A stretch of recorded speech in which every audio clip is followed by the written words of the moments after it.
नमस्ते, मैं चंद्रशेखर आप सभी को मैं अपने चैनल डिलीजेंट एकेडमी में स्वागत करता हूं। हम लोग बिहार एसएससी के लिए एक मैथ का सीरीज स्टार्ट किए थे, जिसमें हम लोग प्रत्येक दिन बिहार एसएससी में आए हुए मैथ का प्रीवियस ईयर क्वेश्चन कर रहे हैं। चलिए आज उस सीरीज में हम लोग आगे की तरफ चलते हैं। इससे पहले अगर आप मेरे चैनल पर नए हो तो चैनल को सब्सक्राइब कर लें और बेल आइकन को प्रेस करना बिल्कुल ना भूलें, ताकि आपको सबसे पहले लेटेस्ट नोटिफिकेशन मिलता रहे। चलिए अब हम लोग क्वेश्चन की तरफ चलते हैं। देखिए हमारा क्वेश्चन क्या दिया हुआ है। हमारा क्वेश्चन दिया है 3 मिश्रणों में दूध तथा पानी का अनुपात क्रमशः 2:3, 3:1 तथा 4:5 है, जिनको 2:3, 4 के अनुपात में मिलाया जाता है। नए मिश्रण में दूध तथा पानी का अनुपात ज्ञात कीजिए। हमें क्या निकालना है? नए मिश्रण में दूध तथा पानी का अनुपात निकालना है। देखिए हमें 3 मिश्रण दिया हुआ है और तीनों मिश्रण में दूध और पानी का हमें रेशियो दिया हुआ है। 3 मिश्रण दिया हुआ है और तीनों में हमें दूध और पानी का रेशियो दिया हुआ है। देखिए हमें पहले मिश्रण में रेशियो क्या दिया हुआ है? पहले मिश्रण में रेशियो दिया हुआ है 2:3, दूसरे मिश्रण में हमें रेशियो क्या दिया हुआ है? दूसरे मिश्रण में हमें रेशियो दिया हुआ है 3:1 और तीसरे मिश्रण में हमें रेशियो क्या दिया हुआ है? तीसरे मिश्रण में हमें रेशियो दिया हुआ है 4:5। अब देखिए हम यहाँ से ये मान लेते हैं कि पहले मिश्रण में 2 यूनिट दूध है तो 3 यूनिट क्या है? पानी है। यानी पहले मिश्रण का आयतन कितना हो जाएगा? हम यहाँ से ऐड करेंगे, ये कितना हो जाएगा? 5 यूनिट हो जाएगा। दूसरे मिश्रण में हम ये मान लेते हैं कि 3 यूनिट दूध है और 1 यूनिट जो है पानी है, यानी दूसरे मिश्रण का आयतन कितना हो जाएगा? 4 यूनिट हो जाएगा। अब देखिए तीसरे मिश्रण में 4 यूनिट दूध है और 5 यूनिट पानी है, यानी तीसरे मिश्रण का आयतन कितना हो जाएगा? 9 यूनिट हो जाएगा। अब देखिए हम सबसे पहले क्या करते हैं, तीनों मिश्रण का आयतन को बराबर कर लेते हैं। आयतन बराबर करने के लिए हम क्या करेंगे? 5, 4 और 9 का एलसीएम लेंगे। ये कितना हो जाएगा? 180, यानी हम तीनों को 180 बनाएंगे। देखिए 5 को 180 बनाने के लिए हमें गुना करना पड़ेगा 4 से और 9 से गुना करना पड़ेगा, और इस 4 को 180 बनाने के लिए हमें गुना करना पड़ेगा 5 से और 9 से गुना करना पड़ेगा, और इस 9 को 180 बनाने के लिए हमें गुना करना पड़ेगा 4 से और 5 से। अब देखिए तीनों मिश्रण का हमारा जो आयतन क्या हो गया? बराबर हो गया। अब देखिए हमें क्वेश्चन में आगे दिया हुआ है कि पहले मिश्रण का अगर हम 2 यूनिट लें तो दूसरे मिश्रण का 3 यूनिट और तीसरे मिश्रण का 4 यूनिट लेके एक नया मिश्रण बनाए, तो उसमें हमें दूध और पानी का रेशियो निकालना है। अब देखिए हम क्या करते हैं, पहले मिश्रण का 2 यूनिट ले लेते हैं, दूसरे मिश्रण का 3 यूनिट और तीसरे मिश्रण का 4 यूनिट ले लेते हैं। अब देखिए हम क्या करेंगे, इस रेशियो में हम गुना करेंगे, हम इस रेशियो में गुना करेंगे 4 गुने 9 गुने 2 से, और इस रेशियो में गुना करेंगे 5 गुने 9 गुने 3 से, और इस रेशियो में गुना करेंगे 4 गुने 5 गुने 4 से। उसके बाद जो हमारा रेशियो निकल के आएगा हम उसे ऐड करेंगे, और वहाँ से हमारा क्या निकल के आ जाएगा? नए मिश्रण में दूध और पानी का रेशियो निकल के आ जाएगा। तो देखिए हम इस रेशियो में गुना करेंगे, इस रेशियो में हम गुना करेंगे। देखिए हम यहाँ गुना करेंगे तो ये हमारा कितना हो जाएगा? 36। 36 में हम 2 से गुना करेंगे, कितना हो जाएगा? 72। 72 में अगर हम 2 से गुना करेंगे तो ये हमारा कितना हो जाएगा? 72 में 2 से गुना करेंगे तो कितना हो जाएगा? 144। ये कितना हो जाएगा? 144 हो जाएगा। इस 2 ये हमारा कितना है? 3, यानी 72 में अगर हम 3 से गुना करेंगे तो ये कितना हो जाएगा? ये हो जाएगा 72 में 3 से, यानी 3 दूनी 6, और ये कितना हो जाएगा? 21। ये कितना हो जाएगा? 216 हो जाएगा। उसके बाद हम इस 3 में गुना करेंगे, ये हमारा कितना हो जाएगा? 9 × 5 = 45। 45 में 3 से गुना करेंगे कितना हो जाएगा? 135। या हम यहाँ ऐसे गुना कर लेते हैं, 3 में अगर 5 से गुना करेंगे कितना हो जाएगा? 15। 15 में 9 से गुना करेंगे कितना हो जाएगा? 135। 135 में अगर हम 3 से गुना करेंगे तो ये हमारा कितना हो जाएगा? ये हो जाएगा 405। ये कितना हो जाएगा? 405 हो जाएगा। उसके बाद हम गुना करेंगे यहाँ, तो ये कितना हो जाएगा? 45। 45 में 3 से गुना करेंगे कितना हो जाएगा? 135। 135 यहाँ हम गुना करेंगे तो ये हमारा कितना हो जाएगा? 4 चौका 16, 16 × 5 = 80। 80 में अगर हम 4 से गुना करेंगे कितना हो जाएगा? 320। ये कितना हो जाएगा? 320 इस 2। यहाँ हम गुना करेंगे 5 से अगर इसमें, तो ये कितना हो जाएगा? 5 में 4 से करेंगे 20, 20 × 5 = 100, 100 में 4 से गुना करेंगे कितना हो जाएगा? 400। 400। अब देखिए हम यहाँ से इसे ऐड कर देंगे तो यहाँ से हमारा नए मिश्रण में दूध और पानी का रेशियो निकल के आ जाएगा। हम इसे ऐड करेंगे, ये 5 + 4 कितना हो जाएगा? 9 हो जाएगा। यहाँ ऐड करेंगे 4 + 2 कितना हो जाएगा? 6 हो जाएगा। इसे ऐड करेंगे कितना हो जाएगा? ये हमारा हो जाएगा 7 और 1 कितना हो जाएगा? 8 हो जाएगा। इस 2 यहाँ ऐड करेंगे कितना हो जाएगा? 6 × 5 = 11 के 1, हाथ में 1, ये कितना हो जाएगा? ये हो जाएगा 4 × 1 = 5 हो जाएगा। ये कितना हो जाएगा हमारा? ये हो जाएगा 5 × 2 = 7। यानी यहाँ से हमारे नए मिश्रण में रेशियो क्या निकल के आ गया? दूध और पानी का 869:751। दूध और पानी का रेशियो निकल के आ गया 869:751। चलिए क्वेश्चन समझ में आ गया होगा, नेक्स्ट क्वेश्चन पे चलते हैं। देखिए हमारा क्वेश्चन क्या दिया हुआ है, हमारा क्वेश्चन दिया है पाइप ए टंकी को सामान्य रूप से 2 घंटा में भरता है। टंकी की तली में एक छेद के कारण पाइप को टंकी भरने में 30 मिनट अधिक लगते हैं। यदि पाइप ए को बंद कर दिया जाए तो लीक के कारण टंकी को खाली होने में कितना समय लगेगा। हमें क्या निकालना है कि अगर टंकी पूरी भरी हुई हो तो छेद जो है टंकी को कितना समय में खाली कर देगा, हमें उस समय को निकालना है। तो देखिए हमने मान लिया कि छेद जो है वो पानी बाहर कर रहा है, तो हमने मान लिया कि पानी बाहर करने वाला पाइप बी, छेद को हमने क्या मान लिया कि पानी बाहर करने वाला पाइप बी। अब देखिए हमें क्वेश्चन में दिया हुआ है, हमें क्वेश्चन में दिया कि पाइप ए जो है सामान्य रूप से, यानी जब छेद नहीं होता है टंकी के अंदर, तो पाइप ए जो है टंकी को 2 घंटा में भर रहा है। तो 2 घंटा को अगर हम मिनट में चेंज करेंगे तो ये कितना हो जाएगा, 120 मिनट हो जाएगा। यानी पाइप ए जो है 120 मिनट में टंकी को भर रहा है। जब पाइप ए के साथ छेद काम कर रहा है, यानी छेद जो है पानी बाहर कर रहा होगा, यानी निगेटिव काम कर रहा होगा, यानी ए के साथ बी जब काम कर रहा है, हमने यहाँ माइनस क्यों लगाया, बी हमने क्या मान के रखा है, छेद को, यानी बी जो है पानी बाहर कर रहा है, यानी माइनस काम कर रहा है। तो हमने क्या किया, ए माइनस बी जब साथ में काम कर रहे हैं तो कितना समय लग रहा है, 30 मिनट अधिक समय लग रहा है पहले की अपेक्षा। यानी पहले जब ए अकेले काम कर रहा था तो 120 मिनट का समय लग रहा था, जब ए के साथ बाहर करने वाला छेद काम कर रहा है, पानी बाहर करने वाला, तो 30 मिनट ज़्यादा समय लग रहा है। यानी अब समय कितना लग रहा है, 150 मिनट का समय लग रहा है। तो देखिए हम सबसे पहले क्या करेंगे, इन दोनों समय का एलसीएम निकालेंगे। हम इन दोनों समय का एलसीएम निकालेंगे तो देखिए 120 और 150 का एलसीएम कितना हो जाएगा, 120 और 150 का एलसीएम हो जाएगा 600। एलसीएम कितना हो जाएगा, 600 हो जाएगा। अब हम टंकी की धारिता मान लेते हैं 600 यूनिट, टंकी की धारिता मान लेते हैं 600 यूनिट। देखिए जब 600 यूनिट पानी ए भर रहा है, 600 यूनिट पानी जब ए भर रहा है तो कितना समय लग रहा है, 120 मिनट का समय लग रहा है। कितना समय लग रहा है, 120 मिनट का समय लग रहा है। और जब 600 यूनिट पानी ए के साथ ए माइनस बी दोनों साथ में मिल के भर रहे हैं तो कितना समय लग रहा है, 150 मिनट का समय लग रहा है। अब देखिए हम यहाँ से दोनों का इफिशियंसी निकाल सकते हैं। देखिए ए का इफिशियंसी निकालेंगे, ए जो है 120 मिनट में 600 यूनिट पानी भर रहा है, यानी 1 मिनट में कितना पानी भर रहा होगा, 1 मिनट में 5 यूनिट पानी भर रहा होगा। और ए माइनस बी जो है 150 मिनट में 600 यूनिट पानी भर रहे हैं, यानी 1 मिनट में कितना पानी भर रहे होंगे, 4 यूनिट पानी भर रहे होंगे। अब देखिए ए अकेले 1 मिनट में 5 यूनिट पानी भर रहा है और ए के साथ जब बी काम कर रहा है तो 1 मिनट में 4 यूनिट ही पानी भरा जा रहा है। इसका मतलब हमारा क्या हो गया कि बी जो है 1 मिनट में 1 यूनिट पानी खाली कर रहा है, यानी बी का इफिशियंसी क्या निकल के आ गया, बी का इफिशियंसी निकल के आ गया -1। बी का इफिशियंसी क्या निकल के आ गया, -1। तो हमसे क्या पूछ रहा है कि अगर लीक टंकी को खाली करे, यानी बी जो है टंकी को खाली करे तो कितना समय लगेगा। टंकी का इफिशियंसी कितना है, टंकी का इफिशियंसी हमने मान के रखा है 600 यूनिट, और बी जो है 1 मिनट में 1 यूनिट पानी बाहर कर रहा है, यानी 600 यूनिट पानी बाहर करने में कितना समय लग जाएगा, 600 मिनट का समय लग जाएगा।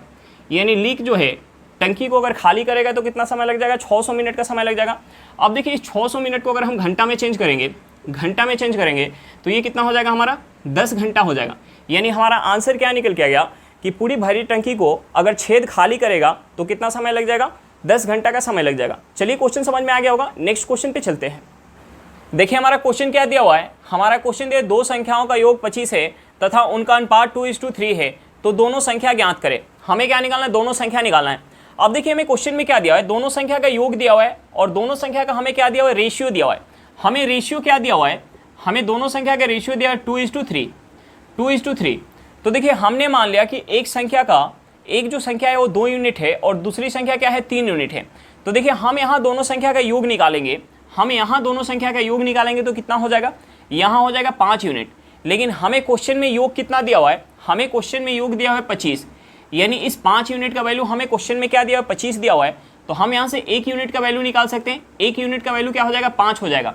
हमें क्या निकालना था, दोनों संख्या निकालना था। एक संख्या को हमने क्या मान के रखा है, 2 यूनिट, यानी 2 यूनिट क्या हो जाएगा, 1 यूनिट का वैल्यू 5 हो गया तो 2 यूनिट का वैल्यू कितना हो जाएगा, 10 हो जाएगा। और 3 यूनिट का वैल्यू क्या हो जाएगा, 1 यूनिट का वैल्यू 5 है तो 3 यूनिट का वैल्यू कितना हो जाएगा, 3 यूनिट का वैल्यू हो जाएगा 15।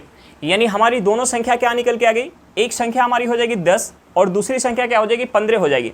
यानी 10 और 15 को ऐड करेंगे तो कितना हो जाएगा, 25 हो जाएगा। और 10 और 15 का हम रेशियो निकालेंगे तो रेशियो हमारा क्या निकल के आ जाएगा, 2:3 निकल के आ जाएगा। चलिए क्वेश्चन समझ में आ गया होगा, नेक्स्ट क्वेश्चन पे चलते हैं।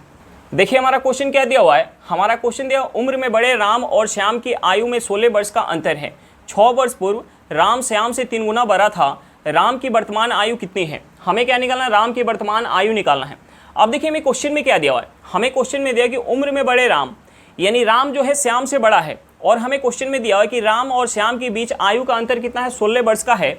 और हमें क्वेश्चन में दूसरा क्या दिया हुआ है कि 6 वर्ष पूर्व राम श्याम से 3 गुना बड़ा था, राम श्याम से 3 गुना बड़ा था। तो हम यहाँ से 6 वर्ष पूर्व का राम और श्याम के आयु का रेशियो निकाल सकते हैं। तो हम सबसे पहले राम और श्याम की आयु का रेशियो निकालेंगे 6 वर्ष पहले का, 6 वर्ष पूर्व का हम रेशियो निकालेंगे। अब देखिए हमें क्या दिया हुआ है क्वेश्चन में कि राम जो है श्याम से 3 गुना बड़ा था, यानी हमने मान लिया कि राम का आयु जो है 6 वर्ष पहले 3 यूनिट होगा, तो श्याम की आयु कितना होना चाहिए, 1 यूनिट। अब देखिए हमें क्वेश्चन में क्या दिया हुआ है, हमें क्वेश्चन में दिया हुआ है कि राम जो है बड़ा है और राम और श्याम की आयु के बीच का हमें अंतर कितना दिया, 16 वर्ष दिया हुआ है। तो देखिए आयु के बीच का जो अंतर होता है, दो लोगों के बीच आयु का अंतर जो होता है वो 6 वर्ष पहले भी वही होगा, 6 वर्ष बाद भी वही होगा, वर्तमान में भी वही होगा, या हम 100 वर्ष आगे भी चले जाएं तो आयु का अंतर कभी भी चेंज नहीं होता है। यानी अगर देखिए हम यहाँ आयु का अंतर निकालें तो देखिए हमने मान लिया कि राम की आयु अगर 3 यूनिट है तो श्याम की आयु कितना है, 1 यूनिट। यानी यहाँ आयु का अंतर कितना हो जाएगा, यहाँ आयु का अंतर हो जाएगा 2 यूनिट। जो हमें क्वेश्चन में क्या दिया हुआ है, आयु का अंतर 16 वर्ष, यानी इस 2 यूनिट का वैल्यू क्या हो जाएगा, 16 वर्ष हो जाएगा। तो हम यहाँ से 1 यूनिट का वैल्यू निकाल सकते हैं, 1 यूनिट का वैल्यू क्या हो जाएगा, 8 वर्ष हो जाएगा। अब देखिए हमें क्या निकालना है, राम की वर्तमान आयु निकालना है। तो देखिए 6 वर्ष पहले राम की आयु कितना है, 3 यूनिट, यानी 3 यूनिट का वैल्यू क्या हो जाएगा, 3 यूनिट का वैल्यू हो जाएगा 24 वर्ष। यानी 6 वर्ष पहले जो है राम की आयु कितनी थी, 24 वर्ष। तो वर्तमान में कितना हो जाएगा, वर्तमान में क्या हो जाएगा, हम इस 24 में अगर 6 ऐड कर देंगे तो हमारा वर्तमान का आयु निकल के आ जाएगा। यानी वर्तमान में आयु कितना हो जाएगा राम का, 30 वर्ष हो जाएगा। हमारा आंसर क्या निकल के आ गया, 30 वर्ष निकल के आ गया। चलिए क्वेश्चन समझ में आ गया होगा, नेक्स्ट क्वेश्चन पे चलते हैं। देखिए हमारा क्वेश्चन क्या दिया हुआ है, हमारा क्वेश्चन दिया 3 संख्याओं के वर्गों का योग 138 है, जबकि 2 संख्याओं को एक साथ लिए जाए तो उनके गुणन का योग 131 है। तो संख्याओं का योग ज्ञात करें। हमें क्या निकालना, संख्याओं का योग निकालना है। अब देखिए हमें क्वेश्चन में क्या दिया हुआ है, हमें क्वेश्चन में दिया 3 संख्याओं के वर्गों का योग दिया हुआ है। तो देखिए हम 3 संख्या मान लेते हैं, हम 3 संख्या a, b और c मान लेते हैं। तो देखिए हमें क्वेश्चन में दिया हुआ है, a square plus b square plus c square equal to हमें कितना दिया हुआ है, हमें दिया हुआ है 138। हमें कितना दिया हुआ है, 138 दिया हुआ है। दूसरा हमें क्या दिया हुआ है, दूसरा हमें दिया हुआ है कि जब 2 संख्याओं को एक साथ ले लिया जाए तो उनके गुणन का योग, यानी हम 2 संख्या को एक साथ ले लें, यानी a गुने b प्लस b गुने c प्लस c गुने a, अगर हम इसका योग करें तो हमें क्वेश्चन में क्या दिया हुआ है, 131 दिया हुआ है, 131 दिया हुआ है। तो हमसे पूछ क्या रहा है, हमसे पूछ रहा है संख्याओं का योग पूछ रहा है, यानी हमसे पूछ रहा है a plus b plus c पूछ रहा है। अब देखिए हम कैसे निकाल सकते हैं a plus b plus c। तो देखिए एक हमारा फार्मूला होता है, अगर हम इसका स्क्वायर करेंगे, यानी a plus b plus c का होल स्क्वायर करेंगे तो ये हमारा फार्मूला क्या होता है, फार्मूला होता है a square plus b square plus c square plus 2 into ab plus bc plus ca। अब देखिए हमें जो है a square plus b square plus c square पता है कितना है, 138 है।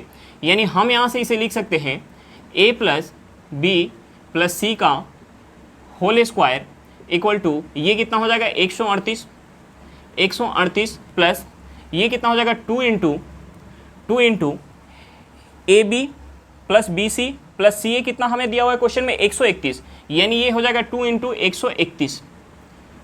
अब देखिए यहाँ से हो जाएगा हमारा, ये हो जाएगा a प्लस बी प्लस सी का होल स्क्वायर इक्वल टू ये कितना हो जाएगा 138 प्लस हम अगर 131 में अगर 2 से गुना करेंगे तो ये हमारा क्या हो जाएगा, 262 हो जाएगा। ये कितना हो जाएगा, 262 हो जाएगा। अब देखिए हम इसे ऐड करेंगे तो ये कितना हो जाएगा, a प्लस बी प्लस सी का होल स्क्वायर इक्वल टू ये कितना हो जाएगा हमारा 138 प्लस 262, ये कितना हो जाएगा, ये हो जाएगा 400। ये कितना हो जाएगा, 400 हो जाएगा। यानी अगर हम दोनों साइड रूट करेंगे तो ये हमारा क्या निकल के आ जाएगा, यहाँ से ये हो जाएगा a plus B plus C equal to ये कितना निकल के आ जाएगा, 20 निकल के आ जाएगा। अब देखिए हमसे पूछ क्या रहा था, संख्याओं का योग पूछ रहा था, यानी संख्याओं का योग हमारा क्या निकल के आ गया, a प्लस बी प्लस सी निकल के आ गया 20। चलिए क्वेश्चन समझ में आ गया होगा, नेक्स्ट क्वेश्चन पे चलते हैं। देखिए एक हमारा सिंप्लीफिकेशन दिया हुआ है, हम इसे सॉल्व करते हैं। देखिए हमें क्या दिया हुआ है, हमें दिया हुआ है 1 सही 1/2। तो 1 सही 1/2 को हम क्या लिख सकते हैं, 1 सही 1/2 को हम लिख सकते हैं, हम इस 1 में 2 से गुना करेंगे कितना हो जाएगा 2, यानी 2 में 1 ऐड करेंगे कितना हो जाएगा 3, यानी हम इसे लिख सकते हैं 3/2। 3/2 बटे हम इसे अगर ऐड करेंगे, हम इसे ऐड करेंगे तो ये हमारा कितना हो जाएगा, ये हमारा हो जाएगा 2/1।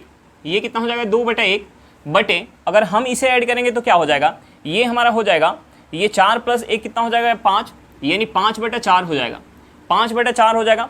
अब देखिए हम इसे क्या लिख सकते हैं, हम इसे लिख सकते हैं 3/2। हम 3/2 में भाग दे रहे हैं, 3/2 में भाग दे रहे हैं किससे, 2/1 से। उसके बाद हम भाग किससे दे रहे हैं, 5/4 से। हम उसके बाद भाग किससे दे रहे हैं, 5/4 से। अब देखिए हम इसे सॉल्व करेंगे, तो ये हमारा क्या हो जाएगा, ये हो जाएगा 3/2। भाग को अगर हम गुना में चेंज करेंगे तो ये हमारा पलट जाएगा, ये हो जाएगा 1/2। ये हो जाएगा गुना में अगर करेंगे तो पलट जाएगा, ये हो जाएगा 4/5। अब देखिए यहाँ से हमारा कट जाएगा, 2 × 2 कितना हो जाएगा 4, यानी 4 से 4 कट जाएगा, यानी यहाँ से हमारा आंसर क्या निकल के आ गया, 3/5 निकल के आ गया। हमारा आंसर क्या निकल के आ गया, 3/5 निकल के आ गया। चलिए क्वेश्चन समझ में आ गया होगा, नेक्स्ट क्वेश्चन पे चलते हैं। देखिए हमारा क्वेश्चन क्या दिया हुआ है, हमारा क्वेश्चन दिया है एक विद्यार्थी को किसी परीक्षा में पास होने के लिए 36% अंक चाहिए, उसे 130 अंक मिलते हैं और वह 14 अंकों से फेल होता है। परीक्षा के अधिकतम अंक क्या है, हमें क्या निकालना, परीक्षा का अधिकतम अंक निकालना है। देखिए हमें क्वेश्चन में दिया हुआ है कि परीक्षा में पास होने के लिए 36% अंक चाहिए और एक विद्यार्थी को 130 अंक मिल रहा है और वह 14 अंक से फेल हो रहा है। तो देखिए 14 अंक उसे और मिल जाता तो वह परीक्षा में पास हो जाता, और पास होने के लिए कितना % अंक चाहिए, 36%। यानी हम यहाँ से ये निकाल सकते हैं, कि 36% अंक चाहिए, 36% अंक चाहिए और एक विद्यार्थी को 130 अंक मिल रहा है और वह 14 अंक से फेल हो जा रहा है। यानी 14 अंक उसे और मिल जाता, तो वह परीक्षा में पास हो जाता। यानी पास होने के लिए न्यूनतम % कितना चाहिए था, 36%। यानी 36% का वैल्यू हमारा क्या निकल के आ गया, 130 + का 14, यानी यहाँ से हमारा 36% क्या निकल के आ गया, 36% निकल के आ गया 144। 36% क्या निकल के आ गया, 144 नंबर। हमें क्या निकालना है, 100% का वैल्यू निकालना है, हमें 100% का वैल्यू निकालना है। तो देखिए अगर हम इसे 9 से काटेंगे, 36 को अगर 9 से काटेंगे तो ये कितने बार में जाएगा, ये जाएगा 4 बार में। यानी यहाँ से हमारा 4%, अगर हमने इस साइड 9 से भाग दिया तो हम इस साइड भी 9 से भाग देंगे, यानी 4% हमारा क्या निकल के आ गया। हम इस साइड अगर 9 से भाग देंगे तो ये कितने बार में जाएगा, 16 बार में। यानी 4% निकल के आ गया 16 के बराबर। तो हमें क्या निकालना था, हमें निकालना है 100% का वैल्यू, यानी परीक्षा का अधिकतम अंक निकालना है। तो हम यहाँ से 1% का वैल्यू निकालेंगे। 1% का वैल्यू क्या हो जाएगा, 1% का वैल्यू क्या हो जाएगा, हमारा 4 अंक हो जाएगा। तो हमें क्या चाहिए, 100% का वैल्यू चाहिए। हम 100% का वैल्यू निकालेंगे, 100% का वैल्यू हमारा क्या हो जाएगा, 400 हो जाएगा। यानी परीक्षा का अधिकतम अंक कितना होगा, 400 अंक होगा। चलिए क्वेश्चन समझ में आ गया होगा, नेक्स्ट क्वेश्चन पे चलते हैं। देखिए हमारा क्वेश्चन क्या दिया हुआ है, हमारा क्वेश्चन दिया है यदि एक वस्तु के क्रयमूल्य एवं विक्रयमूल्य का अनुपात 11:9 है, उसके प्रतिशत हानि ज्ञात करें। हमें क्या निकालना, प्रतिशत हानि निकालना है। देखिए हमें क्वेश्चन में क्या दिया हुआ है, हमें क्वेश्चन में क्रयमूल्य और विक्रयमूल्य का रेशियो दिया हुआ है। हमें क्वेश्चन में CP और SP का रेशियो दिया हुआ है। हमें क्वेश्चन में CP और SP का रेशियो कितना दिया हुआ है, 11:9। हमें CP और SP का रेशियो कितना दिया हुआ है, 11:9 दिया है। तो देखिए हमने मान लिया कि उस वस्तु का CP जो है 11 यूनिट होगा, CP 11 यूनिट होगा, तो उस वस्तु का SP कितना होगा, 9 यूनिट। अब देखिए वस्तु का जो है क्रयमूल्य जो है 11 रुपया है और विक्रयमूल्य कितना है, 9 रुपया है। तो यहाँ हानि कितना हो रहा है, वस्तु का क्रयमूल्य जो है 11 रुपया है और विक्रयमूल्य जो है 9 रुपया है, तो हानि कितना हो रहा है, 2 रुपये का हो रहा है।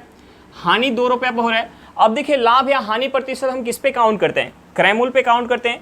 यानी 11 रुपया पे 2 रुपये का हानि हो रहा है। हमें क्या निकालना है, प्रतिशत निकालना है। यानी 11 रुपये पे 2 रुपये का हानि हो रहा है, इंटू 100 करेंगे तो यहाँ से हमारा हानि प्रतिशत निकल के आ जाएगा। अब देखिए हम इसमें अगर 2 से गुना करेंगे तो ये हमारा कितना हो जाएगा, ये हो जाएगा 200/11। अब देखिए 200/11 प्रतिशत को हम क्या लिख सकते हैं, हम इसे अगर 11 से भाग देंगे तो ये 11 से एक बार में जाएगा, हाथ में 9, 90, यानी कितने बार में जाएगा, 90, यानी 8 बार में जाएगा। 88, हाथ में 2, यहाँ से हमारा निकल के आ गया, 18 सही 2/11 प्रतिशत। हमारा क्या निकल के आ गया, 18 सही 2/11% का क्या हो जाएगा, हानि हो जाएगा उसे। हमारा आंसर क्या निकल के आ गया, 18 सही 2/11%। चलिए क्वेश्चन समझ में आ गया होगा, नेक्स्ट क्वेश्चन पे चलते हैं। देखिए हमारा क्वेश्चन क्या दिया हुआ है, हमारा क्वेश्चन देखिए कोई धन 7.5% वार्षिक ब्याज दर से कितने वर्षों में 3 गुना हो जाएगी। हमें क्या निकालना है, समय निकालना है। अब देखिए पूरे क्वेश्चन में हमें कहीं भी चक्रवृद्धि ब्याज नहीं लिखा हुआ है, तो देखिए जब तक क्वेश्चन में चक्रवृद्धि ब्याज ना लिखा हो तब तक हम ये मान के चलेंगे कि ब्याज जो है साधारण ब्याज के दर से काउंट हो रहा होगा। देखिए ब्याज जब एसआई के दर से काउंट होता है तो प्रत्येक साल क्या मिलता है, बराबर ब्याज मिलता है। अब देखिए हमें क्या निकालना है, समय निकालना है। तो हम यहाँ कुछ धनराशि मान लेते हैं। तो देखिए हमने मान लिया कि 100 रुपया है, हमने मान लिया कि 100 रुपया है। 100 रुपया कितने वर्ष में 7.5% के दर से, 100 रुपया कितने वर्ष में 7.5% के दर से 3 गुना हो जाएगा, यानी 300 रुपया हो जाएगा। अब देखिए यहाँ ब्याज टोटल कितना मिल गया, यहाँ ब्याज टोटल कितना मिल गया, 200 रुपये का ब्याज मिल गया। टोटल ब्याज कितना मिल गया, 200 रुपये का। कितने पे, 100 रुपये पे, कितने पे, 100 रुपये पे इंटू 100 करेंगे तो हमारा यहाँ से क्या निकल के आ जाएगा, टोटल ब्याज परसेंट निकल के आ जाएगा। अब देखिए 100 से हमारा 100 कट जाएगा, यहाँ से क्या निकल के आ गया, 200%, यानी टोटल जो है ब्याज कितना मिल गया, 200% का ब्याज मिल गया। हमें क्या निकालना है, टाइम निकालना है। अब देखिए 7.5% के दर से अगर ब्याज मिल रहा है तो प्रत्येक साल हमें 7.5% मिल रहा होगा, तो कितने वर्षों में 200% का ब्याज मिल जाएगा हमें ये समय निकालना है। तो देखिए हम यहाँ से टाइम निकालने के लिए क्या करेंगे, टोटल ब्याज में हम रेट से भाग दे देंगे। रेट हमारा क्या है, 7.5%। रेट क्या है, 7.5%। अब देखिए हम यहाँ से अगर पॉइंट हटाएंगे तो ऊपर हमें एक 10 से गुना करना पड़ेगा। हम इसे अगर 25 से काटेंगे तो 75 25 से कितने बार में चला जाएगा, 3 बार में। और 200 जो है 25 से कितने बार में जाएगा, 8 बार में। यानी यहाँ से हमारा क्या निकल के आ गया, यहाँ से निकल के आ गया 80/3। 80/3 हमारा क्या निकल के आ गया, वर्ष निकल के आ गया। 80/3 क्या निकल के आ गया, वर्ष। अब देखिए हम इसे अगर 3 से भाग देंगे तो ये 3 से कितने बार में जाएगा, ये 3 से हमारा चला जाएगा, ये 3 से कितने बार में जाएगा, ये 3 से चला जाएगा 2 बार में। हाथ में आ जाएगा 2, 20, यानी 6 बार में जाएगा। हाथ में 2 आ जाएगा, हाथ में 2, उसके बाद 2/3 वर्ष, ये हमारा हो गया। अब देखिए 2/3 वर्ष को हम क्या लिख सकते हैं, 26 वर्ष।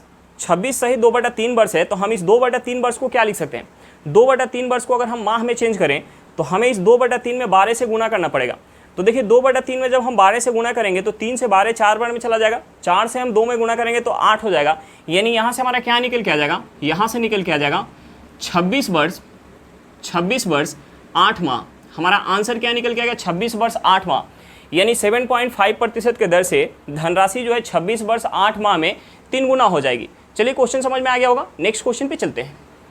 देखिए हमारा क्वेश्चन क्या दिया हुआ है, हमारा क्वेश्चन दिया है 1 लाख रुपए का 9 माह के लिए 4% प्रति वर्ष की दर से चक्रवृद्धि ब्याज क्या होगा यदि ब्याज तिमाही दे हो। हमें क्या निकालना है, चक्रवृद्धि ब्याज निकालना है।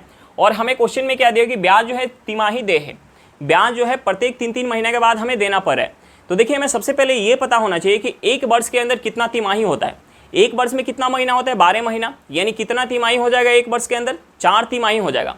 देखिए हमें ये पता चल गया कि एक वर्ष में 4 तिमाही होता है, तो ब्याज जब तिमाही काउंट होता है तो हम सबसे पहले क्वेश्चन में समय को देखते हैं कि हमें समय क्या चीज़ में दिया हुआ है। हमें अगर समय वर्ष में दिया होता है तो हम उस समय में 4 से गुना करते हैं। 4 से गुना क्यों करते हैं, क्योंकि एक वर्ष में हमारा 4 तिमाही होता है, और तिमाही जब ब्याज काउंट होता है तो हम समय में, अगर समय वर्ष में दिया होता है तो उस समय में हम 4 से गुना करते हैं। उसके बाद हम रेट परसेंट को देखते हैं कि रेट परसेंट हमें क्या चीज़ में दिया हुआ है। अगर रेट परसेंट हमें वार्षिक दिया होता है और ब्याज तिमाही काउंट होता है तो उस रेट परसेंट को हम 4 से भाग देते हैं। 4 से भाग क्यों देते हैं, क्योंकि एक वर्ष के अंदर हमारा 4 तिमाही होता है। अब देखिए इस क्वेश्चन में हमें क्या दिया हुआ है, इस क्वेश्चन में हमें प्रिंसिपल 1 लाख रुपया दिया हुआ है। इस क्वेश्चन में हमें प्रिंसिपल क्या दिया हुआ है, 1 लाख रुपया दिया हुआ है। प्रिंसिपल कितना दिया हुआ है, 1 लाख रुपया दिया हुआ है। उसके बाद हमें क्या दिया हुआ है, समय दिया हुआ है 9 माह, यानी 9 माह में कितना तिमाही हो जाएगा, 9 माह के अंदर कितना तिमाही हो जाएगा, 3 तिमाही हो जाएगा। उसके बाद हमें क्या दिया हुआ है, रेट दिया हुआ है 4% वार्षिक, और ब्याज यहाँ तिमाही काउंट हो रहा है, यानी हम इसमें क्या करेंगे, 4 से भाग देंगे, क्योंकि रेट परसेंट हमारा वार्षिक है और ब्याज तिमाही काउंट हो रहा है। यानी एक वर्ष के अंदर कितना तिमाही होता है हमारा, 4 तिमाही, तो हमें इस रेट में 4 से भाग देना पड़ेगा। यानी अब यहाँ से हमारा रेट क्या हो जाएगा, 1% हो जाएगा। अब देखिए 1% के दर से 3 तिमाही के लिए 1 लाख पर हम चक्रवृद्धि ब्याज निकालेंगे। समय कितना है, 3 तिमाही है। समय कितना है, 3 तिमाही है। समय कितना है, 3 तिमाही है। रेट परसेंट कितना है, 1%। और प्रिंसिपल हमें कितना दिया हुआ है, 1 लाख रुपया दिया हुआ है। यानी पहले साल हमें प्रिंसिपल का 1% ब्याज मिलेगा। यानी इस 1 लाख का अगर हम 1% निकालेंगे तो ये हमारा कितना हो जाएगा, 1000 हो जाएगा। कितना हो जाएगा, 1000 हो जाएगा। दूसरा तिमाही में हमें क्या मिलेगा, दूसरे तिमाही में हमें प्रिंसिपल का 1% तो मिलेगा ही, यानी प्रिंसिपल का 1% कितना हो जाएगा, 1000 हो जाएगा। प्लस का हमें क्या मिलेगा, यहाँ ब्याज चक्रवृद्धि ब्याज काउंट हो रहा है, तो पहले साल जो हमें ब्याज मिल चुका है उस ब्याज का भी ब्याज हमें दूसरे साल यानी दूसरे तिमाही में हमें मिलेगा। यानी इस 1000 का 1% हमें ब्याज मिलेगा। तो इस 1000 का हम 1% निकालेंगे तो ये हमारा कितना हो जाएगा, ये हो जाएगा 10 हो जाएगा। अब देखिए तीसरे साल हमें प्रिंसिपल का तो 1% मिलेगा ही, तीसरे साल यानी तीसरे तिमाही हमें प्रिंसिपल का 1% तो मिलेगा ही। यानी 1% कितना हो जाएगा, 1000 हो जाएगा। 1000 प्लस का हमें क्या मिलेगा, जो तीसरे तिमाही से पहले हमें ब्याज मिल चुका है उस ब्याज के ऊपर भी ब्याज मिलेगा। यानी यहाँ जो है हमें इस 1000 पे और इस 1000 पे और इस 10 पे ब्याज मिलेगा। तो देखिए हम यहाँ तो इसे ऐड करके इसका 1% निकाल लें, हम इसे ऐड करके इसका 1% निकाल लें। यहाँ हम क्या करते हैं, इस 10 का टेबल पढ़ते हैं। 10 का टेबल कितना हो जाएगा, 20 हो जाएगा। यानी इस 1000 और 1000 यानी 2000 का अगर हम 1% निकालेंगे तो हमारा क्या निकल के आ जाएगा, 20 रुपया निकल के आ जाएगा। बच क्या गया हमारा, बच गया ये 10। यानी इस 10 का अगर हम 1% निकालेंगे, 10 का 1% हमारा क्या हो जाएगा, 10 का 1% हो जाएगा 0.1 रुपया। अब देखिए हम इसे ऐड कर लेंगे, इस सारे को ऐड कर लेंगे, हमारा क्या निकल के आ जाएगा, 9 माह का हमारा चक्रवृद्धि ब्याज निकल के आ जाएगा। यानी हमारा यहाँ से CI क्या हो जाएगा, हम इसे ऐड करेंगे, ये कितना हो जाएगा 3000, ये कितना हो जाएगा 3000 प्लस का ये कितना हो जाएगा 30.1 हो जाएगा। यानी हम इसे ऐड करेंगे तो ये हमारा हो जाएगा, ये हो जाएगा 3000 30,030.1। यानी हमारा चक्रवृद्धि ब्याज क्या निकल के आ गया, हमारा चक्रवृद्धि ब्याज निकल के आ गया 3030 रुपया। चक्रवृद्धि ब्याज क्या निकल के आ गया, 3030.1 रुपया निकल के आ गया। चलिए क्वेश्चन समझ में आ गया होगा।